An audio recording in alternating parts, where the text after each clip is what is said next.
Kumusta mga bata? Narito muli si Teacher Eileen para sa ating Kwensaya with Teacher Eileen. May bago na naman tayong kwento ngayon mga bata. Ang pamagat ng ating kwento ay Ang Barumbadong Bus. Ito ay akda ni Rene O. Villanueva, guhit naman ni Joanne Brebergando at inilathala ng Adarna House. Ang Barumbadong Bus. Palawakin muna natin ang ating talasalitaan. Tingnan nyo ang bata sa larawan. Siya ay may nerbiyos. Siya ay ninenerbyos o natatakot o kinakabahan. Naramdaman nyo na rin ba yan mga bata? Barumbado. Ang mamang ito ay napakabarumbado. Siya ay mayabang at hambog. May tanong ako sa inyo. Nakasakay na ba kayo sa isang pampublikong sasakyan tulad ng jeep, tricycle, bus at iba pa?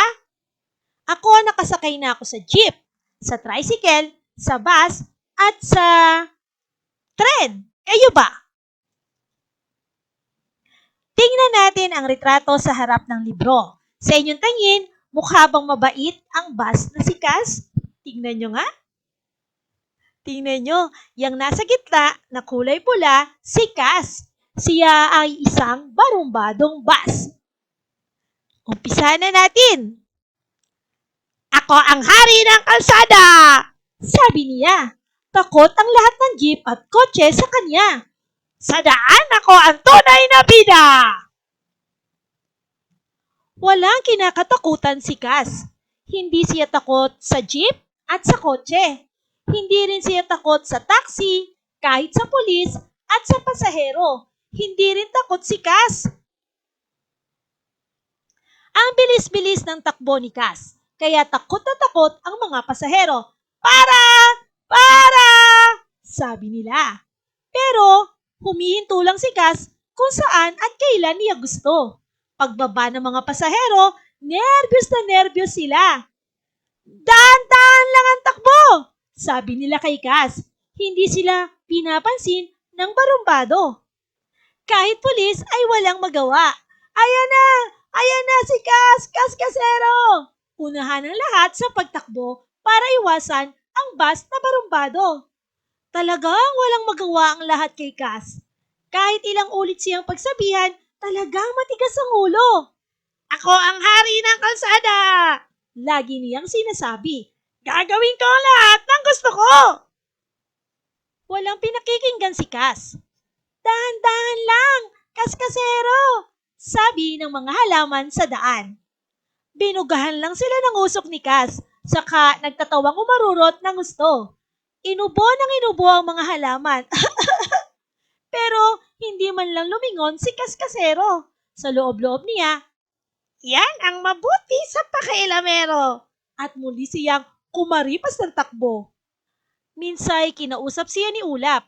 Huwag ka namang buga ng usok. Nangitim pati ilong ni Ulap. Sa dumi ng usok, muntik na siyang maiyak. Salbahe talaga si Cass-Casero. Siya ay bus na walang modo.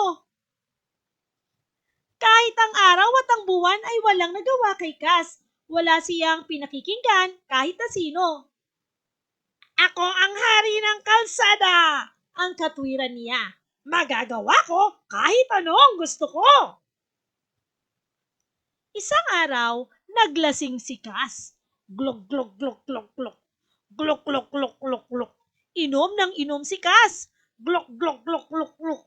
Pinigilan siya ng ulap at ng araw. Pero hindi nakinig si Cass-Casero. Kahit lasing na lasing, naisip pa rin niyang magyabang. Kahit paekis-ekis ang mga gulong, pumapaspas pa rin siya sa gitna ng daan. Ako ang hari ng kalsada, sabi niya. Saka bumusina ng bumusina. Pip, pip, pip, pip, pip, pip. Mabilis na mabilis ang takbo ni Cass. Mabuti na lang at wala siyang sakay. Lasing na lasing ang bus na walang modo. Ang bilis-bilis ng kaniyang takbo. Mas mabilis pa sa jeep. Mas mabilis pa sa taxi. mas mabilis pa sa kotse. Pero hindi pa rin siya nasiyahan. Ang takbo'y lalo pa niyang binilisan. Zoom! Nabangga si Kaz. Bali-bali ang bakal at ang tubo. Wasak ang makina at baluktot ang tambutso. Parang napisang lata si Kaz Kasero. Hindi na ulit nakalabas ng daan si Kaz Kasero. Siya ay itinapo na sa tambakan ng mga lumang sasakyan. Doon sa libingan ng mga walang modo, hindi na makapagyabang si Kaz Kasero.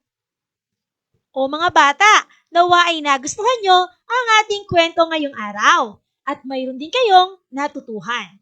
Ano nga ba ang natutuhan nyo sa ating kwento? Kung darating man ang panahon na kayo ay magmamaneho ng kahit anong uri ng sasakyan, tandaan na huwag maging kaskasero. Dahil malapit kayo sa disgrasya kung kayo ay kaskasero. At isa pa, huwag ding mag-iinom. Bukod sa masama ito sa ating katawan, kapag bumiyahe ka ng lasing, maaari kang madisgrasya at may madamay pang iba. O paano mga bata? Samahan niyo ako muli sa susunod nating mga kwento ha. Paalam! Maraming salamat sa panonood at pakikinig mga bata. Nawa ay masaya at marami kayong natutuhan. Huwag din kalilimutang i-share at i-like ang ating mga video lessons para mas marami tayong natututo. Muli ako si Teacher Arlene na palaging nagsasabing mag-aral ng mabuti dahil ito ang susi sa inyong tagumpay. Paalam! Keep safe everyone! Mwah! For more educational videos, please do like, share, and subscribe to Teacher Arlene's YouTube channel! Bye-bye!